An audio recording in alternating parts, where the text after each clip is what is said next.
Será que comer uma planta transgênica ou derivados de uma planta transgênica faz mal ao nosso organismo? Será mesmo? Eu me chamo Guilherme, eu sou professor de biologia e te explico. Vem comigo.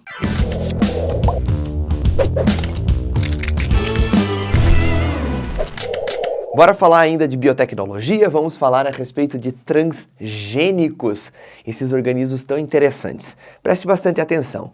Todo organismo que tem, de maneira artificial, o seu material genético modificado é chamado de organismo geneticamente modificado, um OGM. Isso inclui seres que por algum motivo foram deles retirados parte do DNA, ou às vezes organismos no qual a gente inclui algum pedaço de DNA. Quando a gente pega, por exemplo, uma planta e coloca um DNA que não é dela, por exemplo, um DNA bacteriano, a gente está criando um transgênico. Transgênico é ser que carrega um ou mais genes de outro ser. Então, se eu pegar um DNA bacteriano e colocar nas células do Guilherme, eu me transformo num organismo transgênico. Tome cuidado com esses conceitos. Todo organismo transgênico é um OGM, é um organismo geneticamente modificado. Mas nem todo OGM será transgênico. Por quê? Por exemplo, se eu pegar lá no zigoto de um indivíduo e remover um gene que, por exemplo, causa câncer, eu fiz uma alteração. Eu fiz uma modificação genética nesse ser, mas ele não será transgênico porque ele não recebeu o gene de outro ser. Perfeito? Massa, né? Então, esses conceitos são super importantes e eu fiz um esquema aqui para vocês, como eu sempre faço, para explicar como é que funciona a transgenia. Aliás, muito simples, tá, gente? Não tem nada de misterioso, pelo menos não no nosso entendimento. As técnicas, obviamente, são mais complexas, né? Então, aqui eu tenho uma bactéria, tá? E essa bactéria tem o DNA dela, o DNA bacteriano, e vocês sabem, ou pelo menos deveriam saber, que além do DNA principal lá nas bactérias, nós temos pequenos círculos de DNA que a gente chama de plasmídios. Os plasmídios são muito utilizados hoje na engenharia genética porque eles servem como vetores de DNA. Eles servem para carregar DNA de um lado para o outro.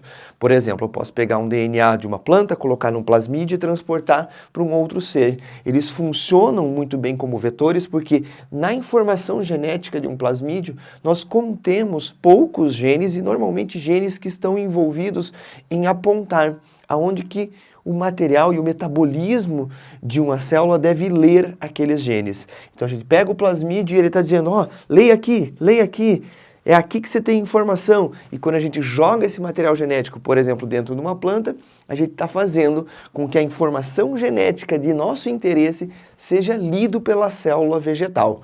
Beleza, parece complicado, mas não é. Faz de conta que no DNA bacteriano aqui, ó, nós temos um gene. Mas não qualquer gene, um gene de interesse. Um gene, por exemplo, que proporciona resistência a um determinado herbicida. Prof, como que a gente descobre um gene desses? Imagine que nós temos vários tipos de bactérias, várias linhagens bacterianas diferentes, de várias espécies diferentes. E eu vou aplicando herbicida nelas. Vou aplicando herbicida, vou aplicando herbicida, vou aplicando herbicida. E essas bactérias vão morrendo. Aí, uma determinada linhagem não morre com aquele veneno. Ela não vai ter o efeito que a gente esperava, que seria a debilitação de alguma enzima ou alguma proteína. Pronto, a gente encontrou uma bactéria resistente àquele veneno. Essa bactéria resistente, ela tem um gene que provavelmente codifica uma proteína que oferece a resistência. Agora que a gente já sabe que essa bactéria tem um gene de resistência, a gente vai tirando aos pouquinhos os genes dela e descobre qual deles que oferece a resistência. No momento que a gente descobre qual é o gene de resistência, pronto, nós temos um gene de interesse. Perfeito? Então, esse gene que eu destaquei aqui, ó, em vermelho, oferece resistência a um determinado tipo de veneno. Maravilha! Como é que eu faço para pegar esse gene e enfiar dentro de uma célula vegetal? Bora lá! Eu vou me utilizar de tesourinhas biológicas, que a gente chama de enzimas de restrição.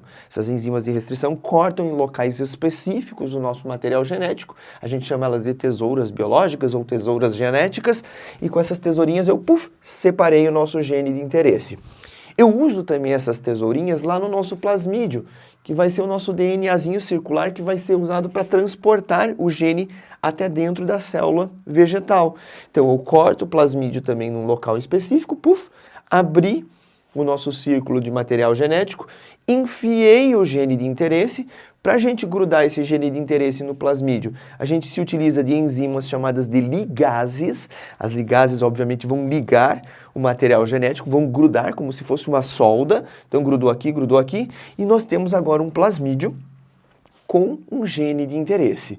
Esse gene de interesse muitas vezes vai aparecer em provas, até no Enem já apareceu, com o nome de transgene.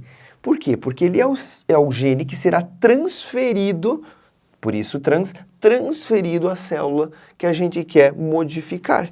Então, esse plasmídio contém um gene de interesse que eu vou chamar de transgene. Muito bem, peguei o plasmídio com o transgene, coloquei dentro da célula. Maravilha! Essa célula vegetal agora é uma célula transgênica. O que eu faço com ela? Eu faço uma propagação in vitro. A gente estuda lá nos hormônios vegetais, dentre os hormônios vegetais, um hormônio chamado de citocinina. A citocinina serve para multiplicar as células. Então você tem uma célula que é geneticamente modificada, o material genético dele se acoplou ao material genético lá do núcleo, e aí eu pego essa célula e a partir dela eu faço várias células por uma indução hormonal. Isso é uma propagação em laboratório, in vitro, uma multiplicação celular. Depois que eu fiz essa multiplicação celular, eu vou ter um calo vegetal, não tão grande assim, um negócio menorzinho assim, uma bolinha cheia de células amontoadas.